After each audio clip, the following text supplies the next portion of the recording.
Hello and welcome to weeks 18 and 19 of my pregnancy. As you can see from the photo at the beginning of this video, perhaps the most exciting thing that has happened over the last 2 weeks is we got to go in for our anatomy scan. And while they're taking very important measurements and looking at the health of my ovaries and the placenta and baby and all of that, of course, the thing that we were most excited for is that they could finally tell us the sex of the baby. So while they can never be 100% sure, the ultrasound tech said she's about 95% sure that our baby is a girl. So we are very, very excited by that news. My fiance, especially, he just could not stop talking about how much he wanted a little girl. He already has two sons and was a little bit worried that this one was going to turn out to be another boy. Of course, we would have been happy either way, but very, very ecstatic to hear the news that we're going to have a little girl.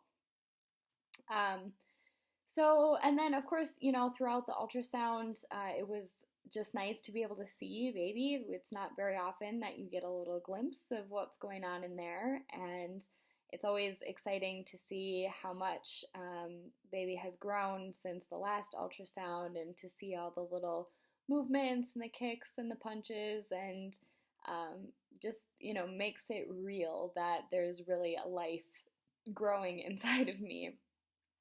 It's still kind of mind-blowing even at this point in the pregnancy. So I was also happy that my fiance was able to make it with me. He didn't come to the last ultrasound, but he was there for the very first one, which we had at 7 weeks. And of course, at that time, baby is so tiny. It's a little bean. You really can't even tell. It doesn't look like a baby at all. There's no recognizable arms or legs or head or anything like that. So this was the first time that he really got to see it really looks like a baby and it's really in there. So that was exciting. And something else that they tell you, actually I asked about, was the location of the placenta. I just wanted to make sure that it wasn't, over the cervix or going to cause any issues later on for delivery. And she told me that I have an anterior placenta, which just means that it's in the front. But that can also mean that it can take longer to feel movement, both for myself and for people outside of my body, trying to feel the movement through my belly, just because of the extra padding and that cushion that the placenta provides then at the front of the belly. But speaking of movement, I know I was kind of talking about that in my last video where I was kind of sure that was what I was feeling, and while it's still not that like unmistakable punches and kicks, I continue to feel the sensation that I have come to assume is baby moving. So I'm looking forward to that getting stronger over the next few weeks and becoming more and more sure that that is actually what I'm feeling. Aside from that, I've been still struggling with the weight gain. I know I've mentioned it before on some of the previous videos, but I've gained about 20 pounds at this point in my pregnancy, which is more than I would have liked to have gained by this point. I'm sure, it could always be worse, but I definitely want to get that under control because it's really starting to affect just not only my body image, but just how I'm feeling in general. It's harder when you get out of breath faster or when your muscles aren't quite as strong. Extra weight just puts a lot of extra pressure on the body that is not fun to deal with. And since I've worked so hard in the past to shed those extra pounds and make it all the way to my goal weight and maintain for a while, and now to see that I'm 40 pounds above that goal weight is tough. So obviously I know that a lot of it can be contributed to my first trimester, where the nausea just took hold, and the only thing that made it better was eating. So I felt like I was eating constantly, and that being coupled with the exhaustion just not allowing me to move very often. Um, Definitely didn't help anything. And then, of course, as soon as I finally started to feel a little bit better into my second trimester, then the holiday season was upon us. So there was Thanksgiving and Christmas and New Year's, and there's, holiday parties and family gatherings and people sending you home with cookies. And I'm not trying to make excuses, but it's real.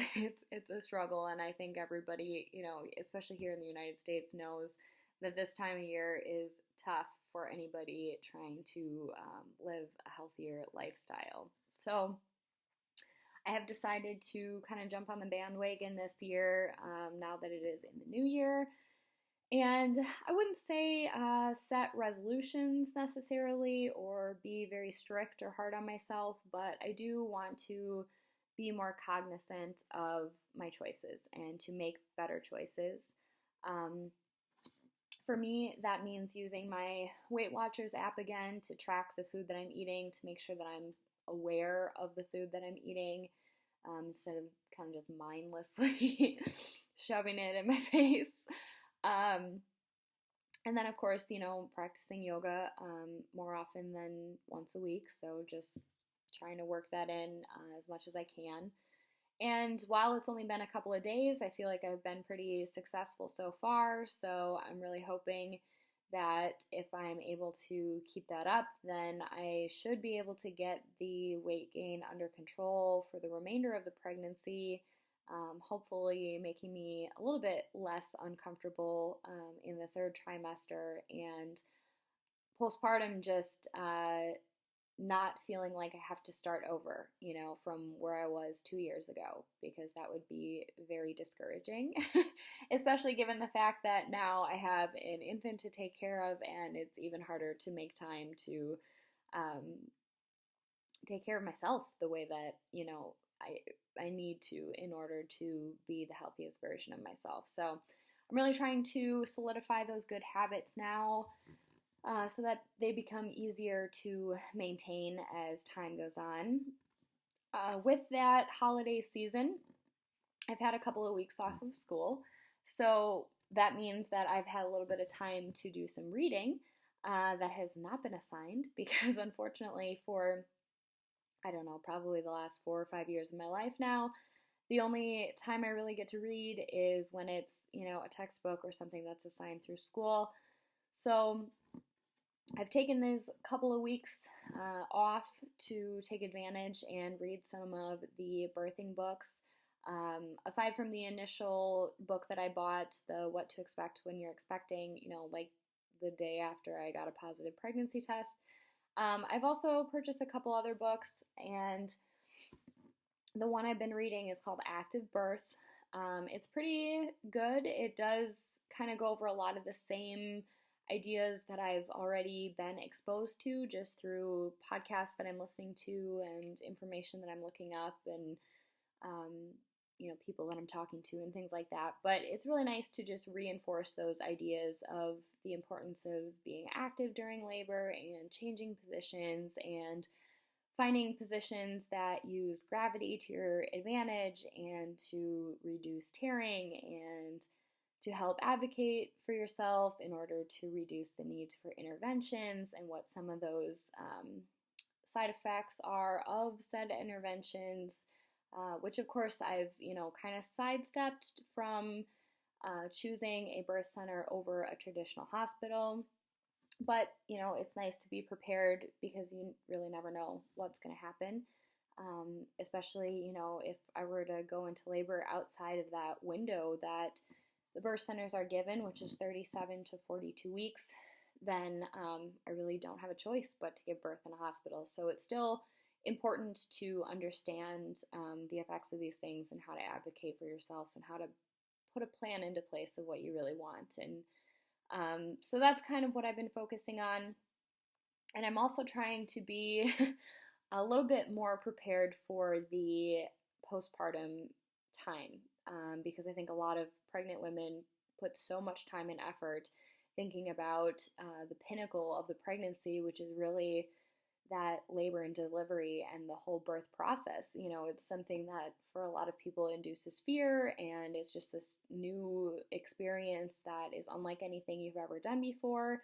And so, of course, it's worthy of lots of thought and research and time and effort to put into. But then there's all these other things to consider, because once you're done with the birth, it's not over.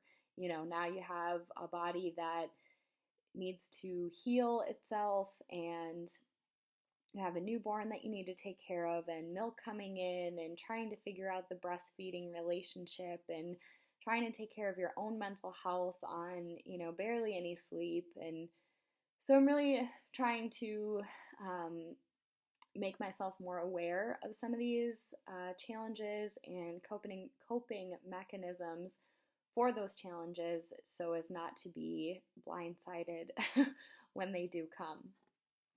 But of course, you know, being halfway through the pregnancy, I have still the other half to spend thinking about those things and doing more research and things like that. So I think that's all I have for this video, and I will check in with you guys next week.